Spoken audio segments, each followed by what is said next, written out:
Welcome to Bowls, Beers, and Brawls. You got Big B here with you. Hope you're doing well out there, fight fans. We had BKFC Knucklemania 5 go down Saturday, January 25th. In fact, the event just ended moments ago. The lights are probably still bright in the Wells Fargo Center as the promotion apparently sold the arena out.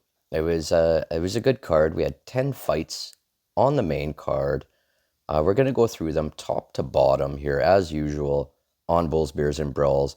If you're new here, enjoy BKFC, then I do urge you to give me a thumbs up, subscribe, and join the party. Anyway, without further ado, we got a lot to get to, so pitter patter, let's get the fuck at her. Main event at BKFC Philly, aka Knucklemania 5. We had a welterweight clash between two veterans here. Eddie Alvarez was taking on Jeremy Stephens. Now, Eddie Alvarez was 1-1 going in. Stephens was listed at 2-0. And I thought this was an absolutely great war between, as mentioned, two veterans. I mean, basically, it was almost fully what I expected out of the two, just to go in there and leave it all on the line. Stephens, man, he has power in his right hand. Absolute powerful right hand. And it could not be tamed here tonight in Philadelphia. The dude's 3-0 now after beating Alvarez here at Knucklemania 5. You have to think that a title shot is right around the corner for Jeremy Stephens. Now, Alvarez's corner did stop the madness here after the third round. So that is a TKO victory for Little Heathen. It wasn't clear exactly what the corner saw that they didn't like, but I'm thinking something to do with Alvarez's eyes. One of his eyes or both of his eyes, I don't know. He didn't look right. And I can't blame the corner for stepping in.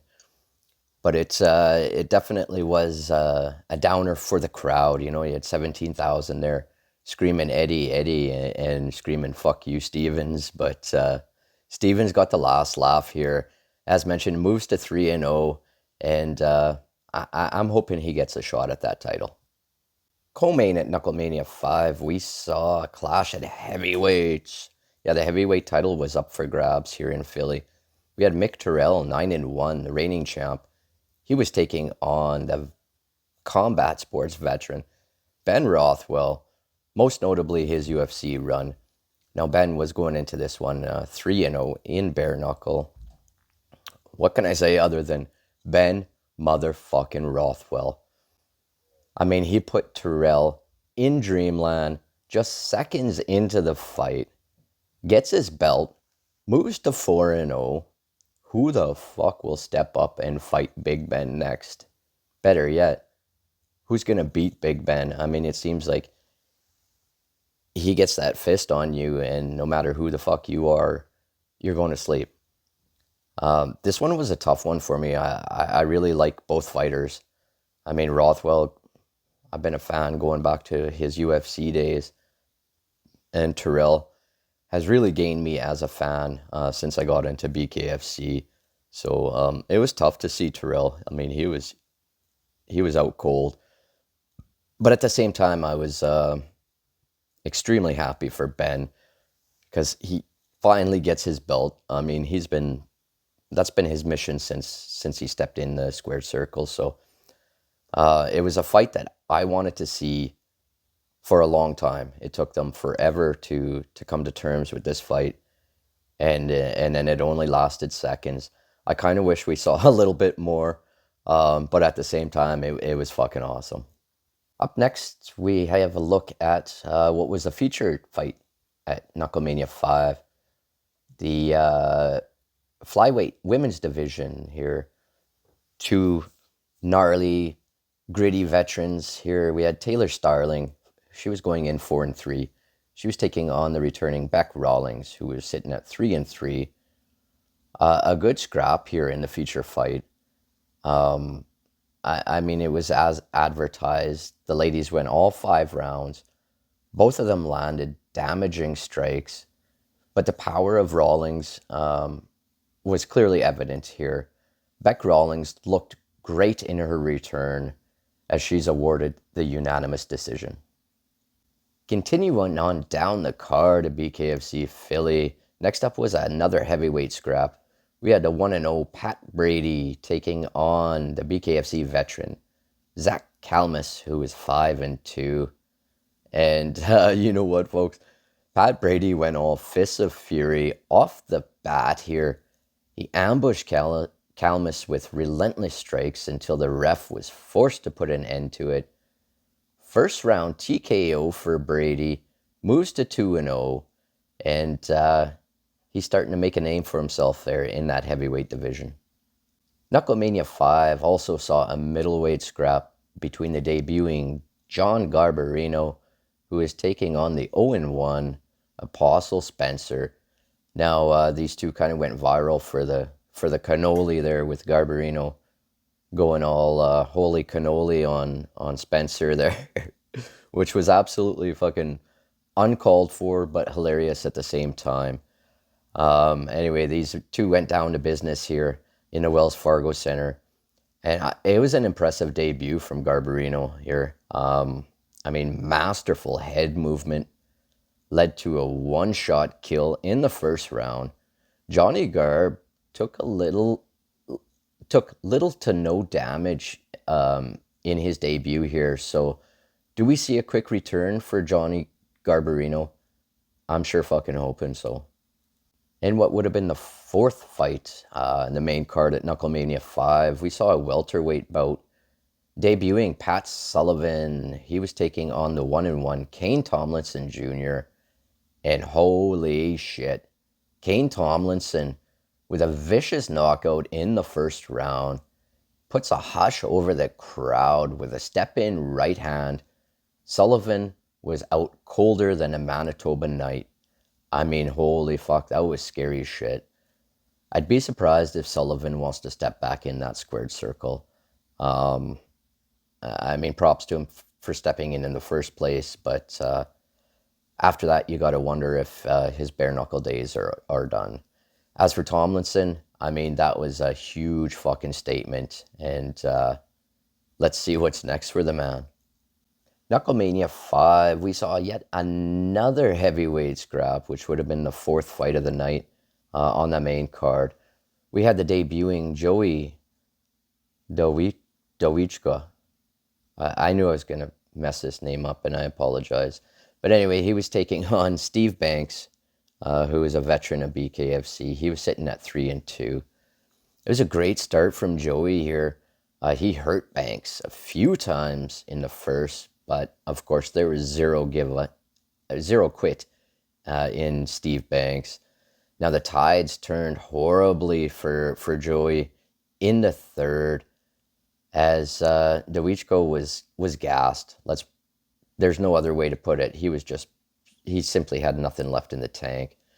The ref ends up stepping in and saving Joey from any further damage. Third round, standing TKO for Steve Panda Banks. We also saw a lightweight fight in Philly. It was the debuting Zedekiah Montanez. He was taking on the 2-2 Brandon Meyer. It was a relatively quiet first round, I thought, with both landing decent, but no real noise, so to speak. Now, I swear, Michael Myers instead of Brandon Meyer came out in the second as Brandon absolutely murdered Montanez. A one-punch left hook knockout for Meyer. Impressive fucking stuff.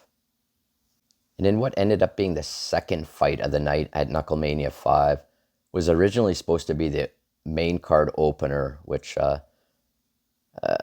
I thought was a little bit of a mistake, maybe not keeping that as the main card opener, because you know what you're getting from Thompson and Pennell. They're both going to go out there and fucking set the tone, so to speak. Instead, they had one of the prelims moved up because they did lose a couple of fights in Philly here. Unfortunately, it happens. So they moved a prelim fight up, and that was the opener instead of this bantamweight clash between Travis the Animal Thompson, who's 5-6. He was taking on Zack, who was 1-2 heading into this one. Now Pennell got the early knockdown, but Thompson, of course, recovered excellent. The Animal came out on fire in the second round, though. With great body work. That awesome body work led to an incredible uppercut that put Pennell out. Second round knockout for Thompson. Moves to 500 at 6-6, and I think Travis Thompson is someone that will always have a place to fight as long as he wants to in that BKFC squared circle. Opening up the main card in Philadelphia for Knucklemania 5. It was bantamweights. We had the debuting Phil Caracappa. He was taking on Noah Norman, who was also making his debut. Now, Norman was out there just absolutely winging punches like fastballs. And in doing that, he was gassed by the second round. Then in the third round, it just got kind of ugly. Norman got a point taken away for a headbutt, and then he got another point taken away for a late hit after the ref was separating them. And then the fight gets called in the fourth round with another foul from Norman, another late hit. Caracappa gets the W as Norman gets disqualified. Now you know what I mean by they should have stuck with Travis Thompson as the opener on the main card, but hey, it is what it is. That was that was probably the shittiest fight. That was the shittiest fight on the card, and you know what? One shitty fight out of 10, that's pretty fucking good. Overall, I thought it was a great night in Philly. It was nice to see them make their debut there in their home state, in their home, basically in their backyards. Fuck. Other than that, there was nothing. No announcements. Just absolutely no news at all. So I don't know what BKFC's got going, but whatever it is, they did not want to make any announcements during this Knucklemania 5. And while we're on the subject of the Knucklemania 5, was it a great card? Yes, I had an absolute blast watching it. But was it the most stacked card ever, like they kept saying? No, it really wasn't. Like I say, good fights, but as far as the stacked card ever, no. We've had more stacked cards in previous Knucklemanias, hell, even in previous just numbered cards. But anyway, that's just my little rant. I just wish they wouldn't have kept repeating themselves over and over about it being the most stacked card in BKFC history, because it wasn't. You had good names at the top, and you had a lot of local Philly fighters near the bottom, which is okay, but it's not, to me, that doesn't equal the most stacked card in history. Anyway, rant over. BKFC Philly was a hit. I do believe that they will be back there. Probably not too long. I would think they would want every opportunity they could to put more fights on in their hometown. So kudos to them. Next up, I believe, is February 1st. We got Julian Lane taking on Van Camp in which should be a fun little card. Now that one is on DAZN as well, so we've got back-to-back DAZN cards here. So if you don't have a subscription, you're shit out of luck. It sucks. Trust me, I know, but the sport has to grow somehow, and once we get over this hurdle, maybe there'll be something better around the corner. Anyway, that's all I got for tonight. Thank you for joining me here on Bulls, Beers, and Brawls. Till next time, everybody, take care and peace.